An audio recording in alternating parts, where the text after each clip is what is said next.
ତଳ ଅନ୍ଧାର ଏ ଯେଉଁ କଥାକଥିତ କଥା ରହିଛି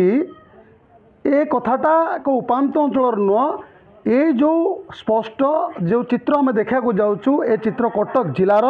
बांकी सहर चित्र बांकी एनएससी को लागिक रही एक वार्डर चित्र जहाँ रही 11 नंबर वार्ड तो वार्ड रे जो आदिवासी स्वार्थ को नहीं आज को 2 वर्ष तले 2023 मसीह रास्तार मरामती एक टेंडर प्रक्रिया सरी प्रायतः 4,51,000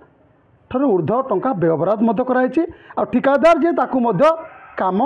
संपन्न करने दायित्व दिखाई किंतु यार भितर 2 वर्ष बीती सारी आपड़ देखुवे ये हूँ से रास्ता ये रास्ता पर भरोसा कर 11 नंबर वार्डर अनेक आदिवासी ये आप देखिपे जो चित्र आप देखा ये देखूँ ये ड्रेन जाइए रास्तार मरामती सरकार टंका व्यवहार किंतु केउठी ना केउठी विभाग अधिकारी कथा कहवा ठिकादार मनमानी कथा कहवा आंकर जोगु आज कष्ट भोगुंट यही वार्डर आदिवासी तो ये गोटे प्रकार बोझ उपर ललिता बिड़ा भली एवं आउ गोटे चित्र सामना को आसी आज की दीर्घ 10 दिन ऊर्ध्व समय धरी एठाका लोक मानी जो पीवा पानी व्यवस्था था ये पानी कौन आसूना जो नाई ना कष्ट बुझ आज्ञा आपणकर वार्ड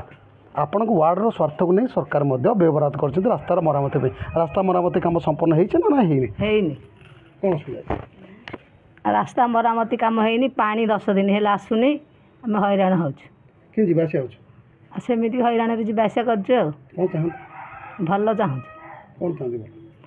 रास्ता मरामती कम केंदे आम दुआर मानक माने ड्रेन पानी फुल होगी जाऊँगी आम पिला माने पढ़ुंट शिउली हो जाऊँगी 5 लाख कि 10 लाख कि सी केते आनी आम जानू कौन रास्ता कम कले ताठू अधिका भी आनी एमती रास्ता फाटीगला अझ मध्य कर आहरी गोटे असुविधा हो कौन कि आम पा पी पानु 8-10 दिन है पानी आसुनी आम पा पीले तो बचबू ना मरीजु आ पानी जब न पीबू आम बचबू केमती ए रास्ता कम होनी कि पानी कम भी होनी तो समस्त जिते कंप्लेन कर हाँ पानी आसूँ कहीं कौटी पानी आसूँ मझे मझे पानी के आसूँ तो के कमी जाऊँगी ये आम असुविधा रही आपण मानक आम अनुरोध करुँ आपण मैंने जहाँ बुझे आम कम टे पानी हेले कि रास्ता हेले आम पिला माने चली पारे कि आम टे भले रहीपर कि बंची पारू से आपण मानक आम अनुरोध कलु के शीघ्र करूँ आउ प्रतिक्रिया शुणुते आपड़ ये जो रास्तार चलुँच आपड़ ये रास्तार समस्या भोगुंट केते कष्ट भोगुंट आपको नहीं कार दृष्टि आकर्षण कर हाँ बहुत हैरान होचु बिछा साप सब बाहर हैरान एमती रोच कौन करूँ हाँ आम बहुत थर कहलुनि कहीं शुणुना आम कथा एनएससी जनइले भी से शुणुना कि कहूना आम बहुत हैरान चलुचु बहुत असुविधार रोचु आम रास्ता केमती मरामती हम आम के सुविधार चलू आम से चाहूँ प्रतिक्रिया रास्ता मरामती सुविधा चलू रास्ता मरामती को नहीं कौन चाहूँ रास्ता तो अधा विधा कि फटे सब फाटी जाइए रास्ता कम पे टंका आसला से टंका खाईदे हरप कर एनएससी तरफ आम जा कहलु बारंबार पिला भी बारंबार पढ़ुं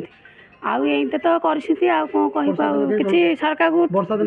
वर्षा दिने से तो पिला तो चलुचु आ पानी खादुआ होम चलुचु आ कौन कर कष्ट है आम तो पुणी चली नौ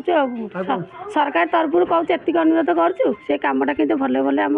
रास्ता कम हो जाओ प्रतिक्रिया शुणुते ये कौन कह रास्ता मरामती को लेकिन सरकार खर्च कर रास्ता ये मरामती होनी तो जो टंका आसला गला कौड़े आम बांकी चर्चिका मंदिर से 11 नंबर वार्डर बासिंदा आमर ये रास्ताघाट चलने बहुत असुविधा होती टंका 5 लाख मझे आसला कि से टंका हड़प हो सारी बर्तमान आम दाबी जे आम रास्ता मरामती तुरंत हो पानी 8-10 दिन है आम असुविधा हो आसुनी आम कूओ पोखरी सबुआड़े बुली भी हैरान होचु आमर दाबी जे आम रास्ता निर्माण हो आमर पानी भी सुविधा हो नहले आम लाइसेंस बातिल करूँ सीधासलख प्रतिक्रिया शुणुते एठाकर आदिवासी मानकर ये कुनि कुनि पिला नहीं यही रास्ता जी जावास आर स्पष्ट चित्र मत देखुवे ये किंतु केउठी ना केउठी हूँ विभाग अधिकारी मनमानी कथा कहवा जो ठिकादार को दायित्व दिखाई तार मनमानी ये पदार पड़ुची ये साधारण लोक रास्तार जावाई निजक सुरक्षित मन करना निजर पिला छुआ धरी ये रहा मुस्किल एम कही पारे एमकर घर को उपात अंचल नुह ये हूँ खोद बांकी एनएससी कार्यालय लागिक रही वार्डटा किंतु केउठी ना केउठी ये किसी मनमानी विभाग अधिकारी जो आज कष्ट भोगुचे साधारण लोके यार भितर बोझ उपर ललिता बिड़ा भली ये आज की दीर्घ 10 दिन धरी पीवा पानी आसबार ना धरनी तो एम दाबी रोचे जनसाधारण स्वार्थ को नहीं जो रास्तार पुनरुद्धार जो आवश्यक व्यय टंका बराद कराइला ताटे त्वरित बेगे खर्च कराऊ ए रास्तार पुनरुद्धार कराऊ आ सठिक समय जो भली पानी जोगे देवा कथा युद्धकालीन भितर एम पीवा पानी जोगे दिजाऊ आगू देखबार अच्छी एनएसी कर्तृपक्ष दृष्टि ए 11 नंबर वार्ड बासिंदा केबे पड़ुछि। कटक जिला बांकी 11 नंबर वार्ड परिसर मनोज कुमार दलई, चर्चा न्यूज।